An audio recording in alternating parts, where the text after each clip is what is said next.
오늘부터 요한계시록 강해 설교를 이제 시작하려고 합니다. 요한계시록 여러분들 잘 아시는 것처럼 성경 66권의 마지막 책입니다.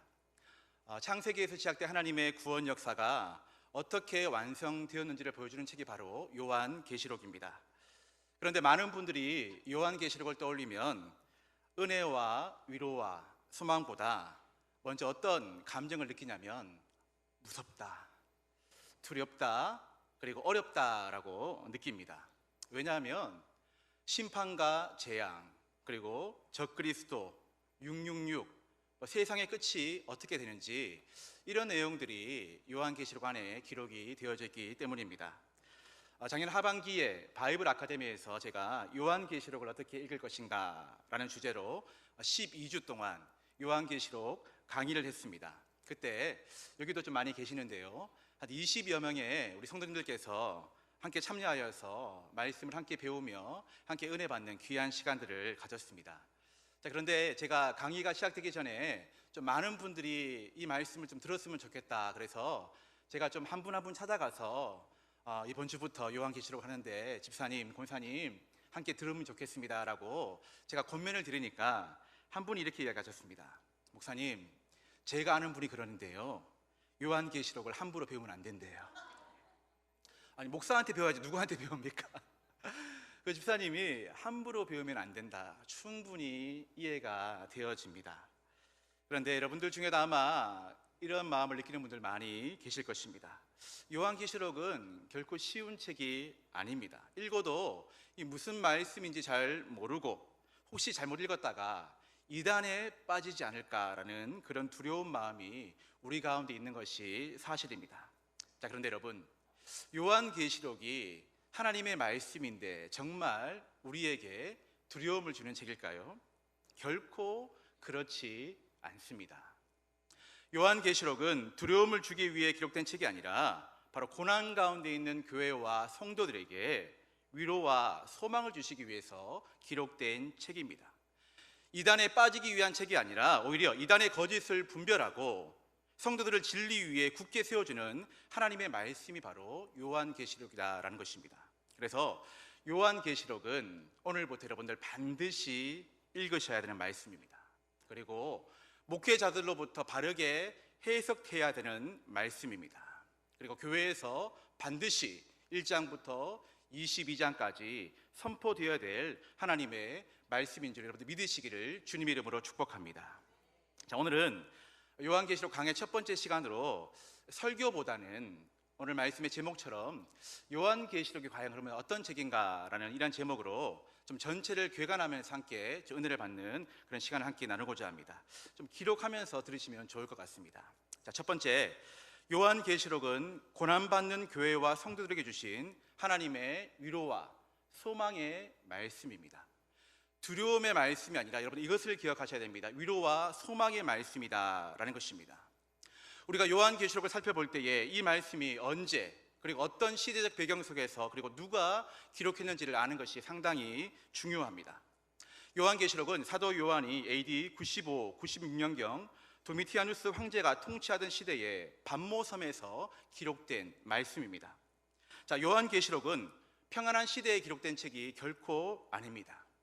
교회가 성장하고 교회가 부흥하고 성도들이 아무 어려움이 없던 그런 시대에 기록된 책이 아닙니다.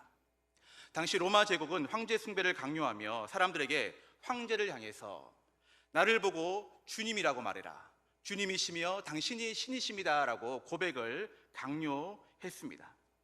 당시 황제는 단순한 정치적인 지도자가 아니었습니다. 사람들은 이 황제를 신처럼 섬겨야 했습니다. 그러나 초대교회 성도들은 담대하게 고백했습니다. 아닙니다. 당신이 아니라 예수님만이 주님이십니다.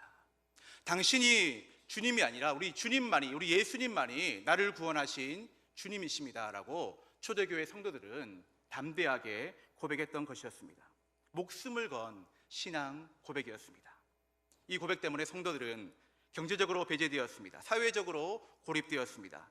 시장에서 물건을 사고 파는 일조차 어려워졌고 심지어 많은 성도들이 이 고백 하나 때문에 당신이 아니라 주님만이 주님이십니다, 예수 그리스도만이 나의 왕이시고 나의 주님이십니다. 이 고백 때문에 순교의 길을 걸어야 했습니다.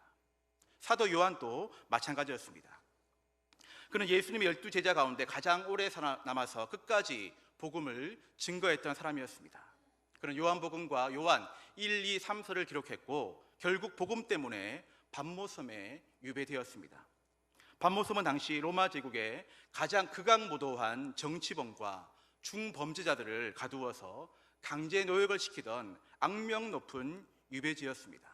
여러분, 사람의 눈으로 보게 되면 완전히 절망적인 자리입니다. 버려진 자리, 모든 것이 끝난 자리였습니다. 그런데 놀랍게도 바로 그 절망의 자리에서 하늘의 문이 활짝 열린 것이었습니다. 하나님께서는 요한에게 영광의 계시를 보여주시며 이렇게 말씀하셨습니다. 두려워하지 말아라. 역사의 마지막은 로마가 아니다. 세상의 왕, 세상의 권력이 마지막 승자가 아니다. 바로 어린 양 예수 그리스도께서 최종 승리하신다. 끝까지 인내해라. 끝까지 믿음을 지켜라. 하나님께서는 가장 어두운 반모섬에서 가장 영광스러운 소망의 말씀을 계시하여 보여주셨던 것이었습니다. 사람들은 이 반모섬을 소망이 없는 절망의 자리로 보았지만 하나님께서는 그곳을 하늘의 계시가 시작되는 장소로 사용하셨습니다. 사람들은 모두가 끝났다라고 이야기했던 그곳을 하나님께서는 새로운 시작의 자리, 말씀의 자리로 바꾸어 주셨던 것이었습니다. 사랑하는 성도 여러분, 이 말씀은 2000년 전 초대교회 성도들에게만 주신 말씀이 절대 아닙니다. 오늘 이 말씀은 우리에게도 동일하게 주시는 하나님의 말씀인 줄 믿습니다. 오늘 저와 여러분은 불확실한 시대를 살아가고 있습니다. 가정의 문제, 자녀의 문제, 때로는 건강의 문제, 경제적 문제, 나라와 민족의 현실, 교회의 여러 문제들이 우리의 마음을 무겁게 만들 때가 많이 있습니다. 이러한 시대를 살아가고 있는 우리들에게 요한계시록은 분명하게 말씀하고 있습니다. 역사는, 너희들의 인생은 결코 우연히 흘러가지 않는다. 알파와 오메가 되신 예수 그리스도의 손안에 있다. 마지막은 패배가 아니라, 두려움이 아니라 어린 양의 승리이며 하나님 나라의 영광이 될 것이다. 바로 이것을 말씀하고 있는 책이 요한계시록이다라는 것입니다. 사랑하는 성도 여러분, 이 사실을 붙들고 어떠한 상황 속에서도 낙심하지 않고 오늘 이 말씀을 통해서 끝까지 믿음을 지키며 승리하는 저와 여러분의 삶 될 수 있기를 주님의 이름으로 축복합니다. 둘째, 잘 기억하셔야 됩니다. 요한계시록은 예수 그리스도를 드러내는 말씀입니다. 우리 1절 말씀을 함께 읽겠습니다. 시작. 예수 그리스도의 계시라. 이는 하나님이 그에게 주사 반드시 속히 일어날 일들을 그 종들에게 보이시려고 그의 천사를 그 종 요한에게 보내어 알게 하신 것이라. 아멘. 여러분, 여기서 특별히 주목해서 살펴보아야 될 말씀이 있습니다. 바로 계시라는 말씀입니다. 계시. 이 계시는 헬라어로 아포칼립시스라는 말인데 감추어진 것을 어떻게 해요? 드러내다. 이 가려져 있던 것을 활짝 열어서 보여주다라는 뜻을 가지고 있습니다. 여러분, 이 강단 앞에 커튼이 쳐져 있다고 한번 생각을 해보시기 바랍니다. 커튼 뒤에 제가 숨어 있습니다. 제가 숨어서 물을 마실 수도 있고 준비되지 않는 원고를 이거 준비가 덜 됐네 막 보고 외울 수도 있습니다. 커튼이 쳐져 있으면 제가 뒤에서 무슨 행동을 하는지 도무지 알 수가 없습니다. 그런데 이 커튼이 열려지는 순간 감추어져 있던 장면이 어떻게 해요? 활짝 보여지게 됩니다. 우리의 눈앞에 낱낱이 다 드러나게 됩니다. 여러분, 이렇게 이해를 하셔야 됩니다. 요한계시록은 바로 하나님께서 하늘의 커튼을 활짝 열어 보여주신 말씀이다라는 것입니다. 펼쳐져서 활짝 보여지는 순간 보이지 않았던 천상의 세계, 하나님의 계획과 하나님의 다스리심과 하나님의 통치가 다 보여지게 되는 것입니다. 당시 땅에서는 로마 제국이 강해 보였습니다. 황제가 세상을 다스리는 것처럼 보였습니다. 사람들의 눈에는 세상이 로마가 이기는 것처럼 보였습니다. 악이 더 강한 것처럼 보였습니다. 교회는 작고 연약해 보였고 성도들은, 저와 여러분들은 마치 패배자처럼 보였습니다. 그런데 하나님께서 하늘의 커튼을 활짝 여시는 순간 전혀 다른 현실이 보였습니다. 무엇이 보입니까? 하늘 보좌가 보였습니다. 그 보좌에 앉으신 하나님이 보였습니다. 그 보좌에서 우리의 예배를 기뻐 받고 계시는 하나님께서 등장하십니다. 죽임당하셨으나 다시 살아나신 어린 양이 보입니다. 천군 천사가 거룩하다 거룩하다 만군의 주 여호와시여 찬양하는 영광의 예배가 보입니다. 무너지는 바벨론이 보였습니다. 그리고 마침내 새 하늘과 새 땅이 활짝 보인 것입니다. 사랑하는 성도 여러분, 요한계시록은 바로 보이는 현실 너머에 있는 하늘의 현실을 보여주는 말씀입니다. 우리 눈에 보이는 현실은 고난이지만 그러나 하늘의 현실은 하나님의 통치입니다. 눈에 보이는 현실은 세상의 권세가 이기는 것처럼 보이지만 그러나 하늘의 현실은 어린 양 예수 그리스도가 승리하신 것을 보여주는 것이 바로 요한계시록이다라는 것입니다. 자, 그런데 여러분, 여기서 우리가 한 가지 더 주목해서 살펴보아야 될 말씀이 있습니다. 바로 예수 그리스도의 계시라는 말씀입니다. 이 예수 그리스도의 계시에는 두 가지 중요한 의미가 있습니다. 첫째, 바로 예수 그리스도께서 주신 계시라는 것입니다. 바로 출처입니다. 출처. 계시의 근원이 누구냐? 바로 예수 그리스도다라는 뜻입니다. 하나님께서 예수님을 통해서 이 계시를 보여주셨다라는 의미입니다. 두 번째로는 더 중요한 의미입니다. 바로 예수 그리스도 자신에 관한 계시다라는 것입니다. 바로 이것은 내용입니다. 이것이 더 중요합니다. 많은 사람들이 요한계시록을 하면 재앙과 심판, 666이 뭐야? 저 그리스도가 누구야? 천년왕국 이게 뭐야? 이런 것에 더 관심을 가져야 합니다. 그런데 여러분, 요한계시록의 중심은 그것이 아닙니다. 요한계시록의 중심은 처음부터 마지막까지 누구십니까? 오직 예수 그리스도십니다. 우리가 설교 전에 찬송가 2장을 불렀습니다. 제가 일부러 예수 그리스도에 관한 찬송을 불렀습니다. 내 진정 사모하는 친구가 되시는 위에 계신 나의 친구, 그의 사랑 놀랍도다. 바로 요한계시록의 처음과 마지막까지 오직 예수 그리스도에 관한 말씀이다라는 것입니다. 그래서 요한계시록 1장부터 22장까지 보게 되면 곳곳에 예수님이 어떤 분이신지 많은 내용으로 묘사를 하고 있습니다. 잘 보이시나요? 보시게 되면 예수님께서는 영광의 주님으로 나타나십니다.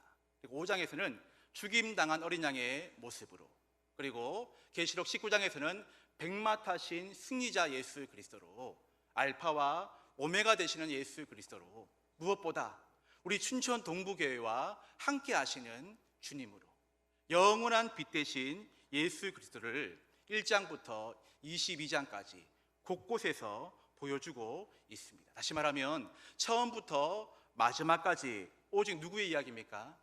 예수 그리스도에 관한 계시다. 다 예수님에 관한 내용이다라는 것입니다. 요한계시록의 중심은 종말이 언제 일어날 것인가, 종말이 언제인가, 이것을 보여주기 위한 책이 아니라 바로 종말의 주인 되시는 다시 오실 예수 그리스도를 보여주는 책인 줄 여러분들 믿으시기를 바랍니다. 그래서 많은 학자들은 요한계시록에 별명을 붙이기를 어떻게 붙이냐면, 자, 문영애 목사님 들으셨으면 아셔야죠. 제5복음서다라고 합니다. 제5복음서. 요한계시록의 별명이 바로 제5복음서입니다. 자, 사복음서 마태, 마가, 누가, 요한복음은 예수님의 생애에 관해서 기록되어 있습니다. 자, 그런데 요한계시록도 1장부터 22장까지 다 예수님을 보여주고 있는 책이기 때문에 많은 학자들이 별명을 붙이기를 제5복음서다라고 그렇게 이야기를 하고 있습니다. 여러분, 이것을 잘 기억하시면 더 은혜가 될 줄 믿습니다. 자, 셋째, 조금 어려워집니다. 요한계시록은 묵시의 언어로 기록된 말씀입니다. 자, 요한계시록이 어렵게 느껴지는 이유가 뭐냐면, 자, 요한계시록 안에 상징이 많이 있습니다. 그리고 7, 14만 4천, 12, 1000 이런 숫자들이 많이 등장하고 있고, 환상과 심판의 장면들이 반복해서 나타나기 때문입니다. 자, 이것이 바로 묵시 문학의 특징입니다. 여러분, 계시와 묵시는 비슷한 말 같지만은 엄밀하게 차이가 있는 단어입니다. 자, 계시는 하나님께서 자신을 완벽하게 드러내어 모든 것을 보여주시는 것입니다. 반면 묵시는 계시의 한 형태입니다. 계시의 한 형태로 고난과 박해의 시대 속에서 하나님께서 환상과 숫자와 상징을 통해 감추어진 하나님의 계획과 역사의 마지막을 보여주시는 것이 바로 묵시입니다.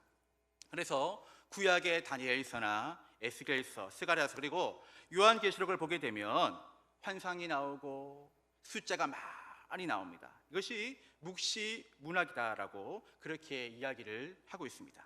자, 그렇다면 왜 하나님께서는 당시 이렇게 환상과 상징, 묵시로 말씀하셨을까요? 당시 하나님의 백성들은 극심한 고난과 박해 시대 속에서 살아가고 있었습니다. 로마 제국은 황제 숭배를 강요했고 성도들은 예수님을 믿는다라는 이유만으로 많은 성도들이 핍박을 받고 순교의 길을 걸어야 했습니다. 자, 이러한 시대에 믿음의 사람들끼리 통용되는 언어가 필요했습니다. 숫자가 필요했습니다. 상징이 필요했습니다. 다시 말하면 야, 우리끼리만 알자. 자, 이 표시를 하면 앞으로 가는 거야. 자, 치리라고 하면 숨는 거야. 이해되시죠? 우리끼리만 알자. 자, 제가 동기 목사님들이나 많은 교회를 다녀보면 의외로 디아코니아를 몰라요.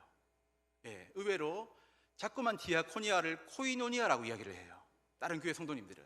그런데 우리 교회는 디아코니아 하면 어때요? 다 아시잖아요. 섬김이라는 거.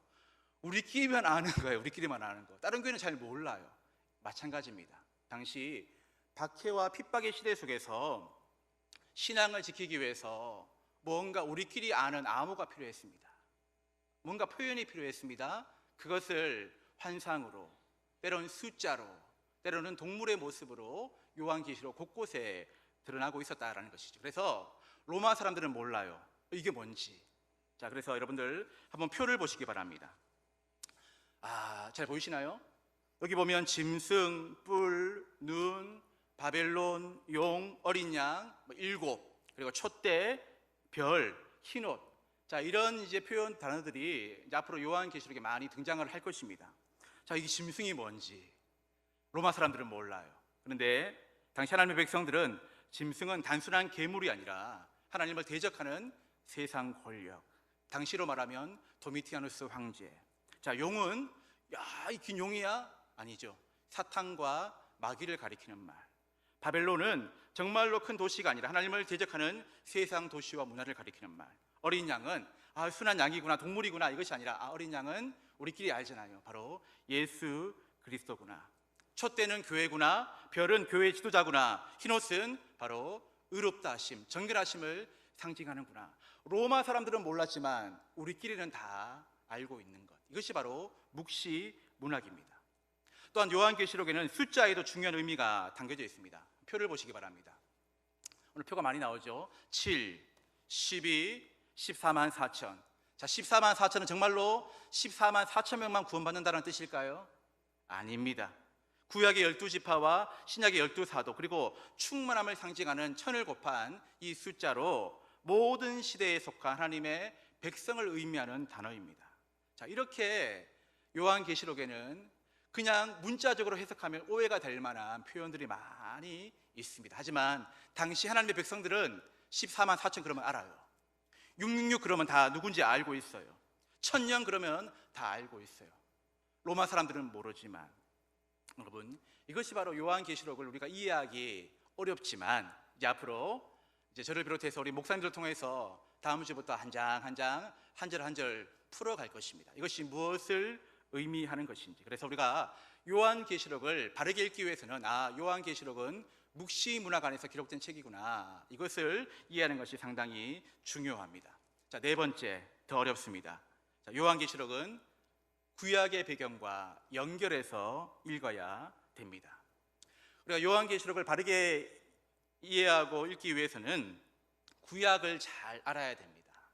구약 창세기부터 말라기까지의 내용들을 우리가 잘 알고 있어야 됩니다. 그래서 요한계시록만 딱 그냥 따로 떼어서 읽으면 잘 이해가 되지 않습니다. 왜냐하면 요한계시록은 신약의 마지막 책이지만 그 안에는 구약의 수많은 그림들과 상징, 예언이 담겨 있기 때문입니다. 보시죠. 창세기부터 아모스까지. 자, 창세기부터 아모스까지 기록되어진 내용들의 배경들이 다 어디에 연결됩니까? 요한계시록과 다 연결되어집니다. 지금 제가 앞에서 막 쓰고 막 강의하고 싶어요. 그런데 시간이 안 됐기 때문에 그럴 수 없지만 한번 찍어 가시기 바랍니다. 자, 창세기에 나와 있는 말씀이 다 요한계시록과 연결되는 거예요. 에덴 동산이 창세기에서 파괴되었습니다. 언제 회복됩니까? 요한계시록에서 다 새 예루살렘으로 다 회복되는 거예요. 연결해서 보셔야 된다라는 것입니다. 그런데 이 모든 구약의 그림들은 결국 어디를 향하고 있습니까? 따라해 보시기 바랍니다. 예수 그리스도. 처음과 끝 바로 예수 그리스도를 다 향하고 있다라는 것입니다. 다시 말하면 창세기에서 시작된 하나님의 구원 역사가 바로 요한계시록에서 완성된다라는 것입니다. 이것을 우리가 알고 읽게 되면 훨씬 더 은혜가 될 줄 믿습니다. 자, 다섯째, 요한계시록은 큰 구조를 알고 읽으셔야 됩니다. 우리가 다른 성경도 마찬가지겠지만 개관을 할 때 가장 중요한 것이 바로 구조를 살펴보는 것입니다. 요한계시록은 1장부터 몇 장까지 있습니까? 22장까지 있습니다. 크게 7개의 구조로 나눌 수가 있습니다. 1장에는 서론, 예수 그리스도의 계시, 그리고 2장과 3장에는 7교회, 4장과 5장에는 하늘의 문이 열리면서 천상의 예배가 딱 보여지는 장면, 그리고 6장부터 16장까지는 7인, 7나팔, 7대접 심판, 심판에 관한 내용들이 기록되어 있고, 심판이 마쳐지니까 17장과 18장에는 큰 성 바벨론의 몰락, 그리고 이 바벨론이 몰락되어야지만 재림과 최후 심판이 임한다라는 것. 최후 심판이 임했을 때에 마지막 21장, 22장에는 새하늘과 새 땅, 우리가 그토록 소망하는 아픔도 없고 눈물도 없고 근심도 없는 바로 새하늘과 새 땅이 새롭게 열리는 이 구조를 여러분들 잘 이해하셔야 됩니다. 크게 7개의 구조입니다. 그런데 더 재밌는 것은 요한계시록 1장 19절 말씀 우리 함께 읽어보겠습니다. 요한계시록 1장 19절입니다. 화면이 나와야 되는데요. 시작. 그러므로 내가 본 것과 지금 있는 일과 장차 될 일을 기록하라. 자, 재밌게 제가 말씀드리겠습니다. 이 구절 안에 요한계시록의 큰 구조가 나와 있습니다. 자, 내가 본 것은 몇 장일까요? 1장입니다. 1장. 예수 그리스도의 계시라 하고 딱 보여주신 1장의 말씀. 그리고 지금 있는 일은 이 땅의 현실에서 고난받고 있는 7교회 에서보드 사빌라 2장과 3장 동시에 땅에서는 성도들이 고통과 핍박과 고난을 받고 있지만 하늘의 문을 활짝 열어주시는 4장과 5장에서는 어떤 장면이요? 천상의 예배의 장면이 동시에 기록되어 있는 말씀. 다시 말하면 지금 여러분들이 하나님께 예배를 드리고 있습니다. 하늘에서 하나님께서 그 예배를 받고 계신 거예요. 땅의 예배와 하늘의 예배가 어떻게 해요? 절대로 분리되지 않고 연결되어 있다는 사실. 왜 하나님께서 2장과 3장에 땅의 현실에서 고난받고 있는 교회들에게, 성도들에게 4장과 5장을 보여주셨냐면 너를 절대로 예배 포기하면 안 돼. 힘들다고, 낙심된다고 절대로 예배의 자리 떠나면 안 돼. 교회를 떠나면 안 돼. 그러시면서 자, 하늘을 봐. 지금 땅에서 너희들이 드리고 있는 예배가 바로 이 하늘 예배와 같은 거야. 결코 예배를 포기하면 안 돼. 교회 공동체를 떠나면 안 돼. 믿음을 지켜야 돼. 바로 이것이 바로 어떤 말씀이라고요? 지금 있는 일, 2장과 3장과 4장과 5장에 있는 말씀. 그리고 장차 될 일은 6장에서부터 마지막 22장까지 하나님의 심판과 어린 양의 승리와 큰 성 바벨론의 몰락과 최후 심판과 새하늘과 새 땅이 활짝 열려지는 그런 장면들. 여러분들 구조가 이해가 되십니까? 크게는 7개의 구조. 1장 19절 말씀을 통해서는 내가 본 것은 1장, 지금 있는 일은 2장과 3장과 4장과 5장, 장차 될 일은 6장에서부터 22장. 다음 주에 시험을 한번 보도록 하겠습니다. 그런데 다행인 것은 제가 다음 주에 설교가 아니라는 것. 제가 앞에 설 때마다 이 구조를 점검을 해보도록 하겠습니다. 여러분, 이처럼 이 전체 구조를 알고 읽으면 훨씬 더 이해하기가 쉽습니다. 자, 마지막 6번째입니다. 요한계시록은 읽고 듣고 어떻게 해요? 지키는 자에게 복을 주는 말씀입니다. 우리 다 같이 본문 3절 말씀을 다시 한번 읽어보겠습니다. 시작.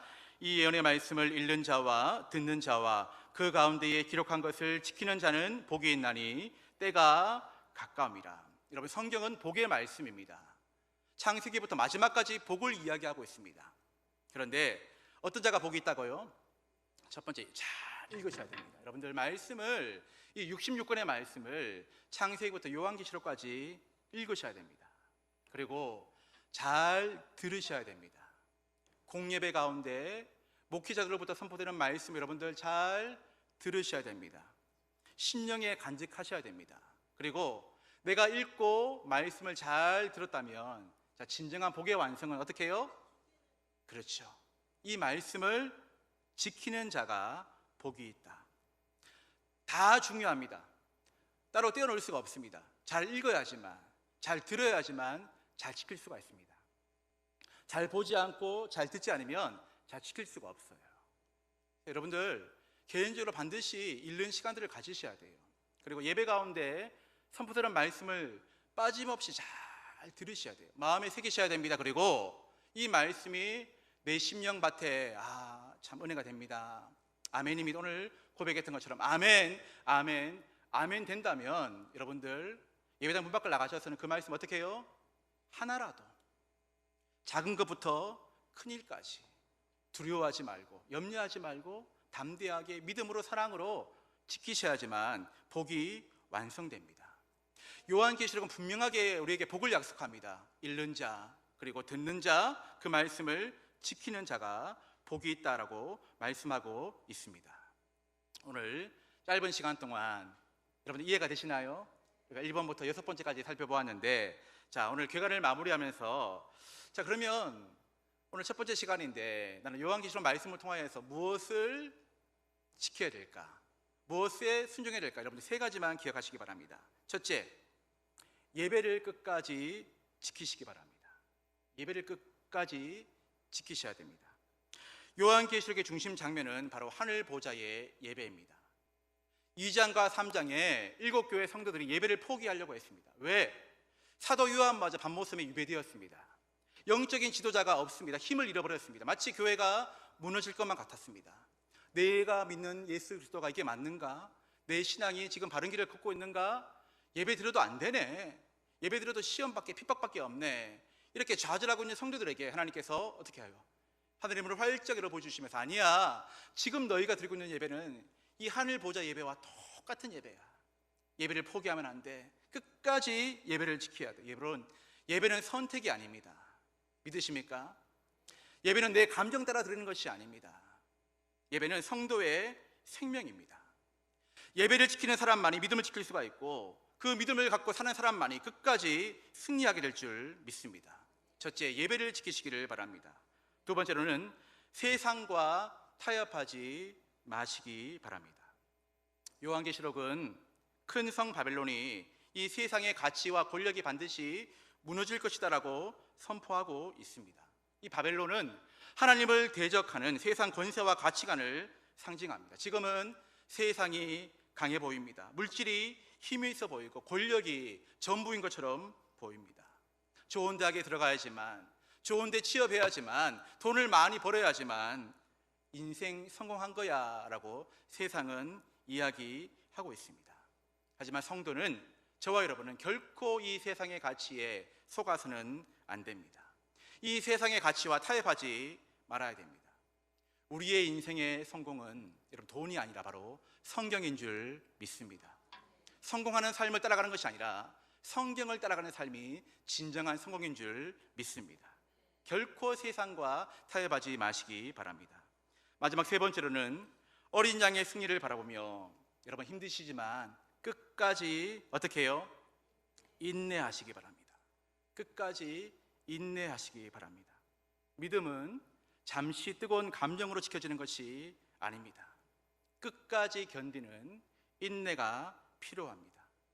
물질의 어려움 속에서도, 가정의 문제 속에서도, 질병과 관계의 상처 속에서도 예배를 떠나지 않고 믿음을 끝까지 지키면서, 기도의 자리를 끝까지 지키면서 포기하지 않는 것, 이것이 바로 인내입니다. 인내하는 자에게 우리 하나님께서는 바로 잘했다, 수고 많았다라고 승리의 멸관을 씌워줄 줄 믿습니다. 바로 요한계시록은 마지막 끝은 패배가 아니라 끝까지 인내하는 자에게 승리를 약속하는 책이기 때문에 우리는 바로 이 세 가지 사실을 반드시 기억을 해야 될 것입니다. 오늘은 요한계시록 강의 첫 번째 시간으로 좀 더 긴 시간을 하고 싶지만 저희 집사람이 짧게 하라고 해서 예, 길게 하면 은혜가 안 된다고 해서 이것으로 마치도록 하겠습니다. 하지만 여러분들 반드시 기억하시기 바랍니다. 요한계시록은 무서운 책이 아닙니다. 어떤 책이라고요? 소망과 위로의 책입니다. 그리고 요한계시록은 패배의 책이 아니라 승리를 약속하는 복음의 책, 그리고 창세기에서 시작된 하나님의 구원 역사가 새하늘과 새 땅으로 완성되는 소망의 책인 줄 믿습니다. 다음 주부터 계속 이제 요한계시록이 진행되어집니다. 얼마나 좋습니까? 시원한 에어컨 바람 쉬면서. 어려운 말씀이지만은 우리 목사님 통해서 한 장 한 절 배우고 잘 들으시고 읽으심을 통하여서 주님 오시는 그날까지 끝까지 믿음으로 인내하시면서 승리하는 저와 여러분, 우리 춘천 동북에 될 수 있기를 주님의 이름으로 축원드립니다. 기도하시겠습니다. 사랑과 은혜가 풍성하신 하나님 아버지, 오늘부터 요한계시록 말씀을 살펴보게 하시니 감사합니다. 요한계시록을 두려움의 책으로 보지 않게 하시고 고난받는 교회를 붙드시는 위로의 말씀, 예수 그리스도의 승리를 선포하는 복음의 말씀, 새하늘과 새 땅을 바라보게 하는 소망의 말씀으로 깨닫게 하여 주시옵소서. 우리의 믿음과 우리의 눈이 세상의 현실에만 머물지 않게 하시고 하늘 보좌에 앉으신 하나님과 죽임당하셨으나 승리하신 어린 양 예수 그리스도를 바라볼 수 있는 믿음 되게 하여 주옵시고, 어떠한 상황 속에서도 예배를 지키고 세상과 타협하지 않으며 끝까지 믿음으로 인내하는 삶을 살아갈 수 있도록 주님 인도하여 주시옵소서. 함께 하실 것을 믿사오며 예수님의 이름으로 기도하옵나이다. 아멘.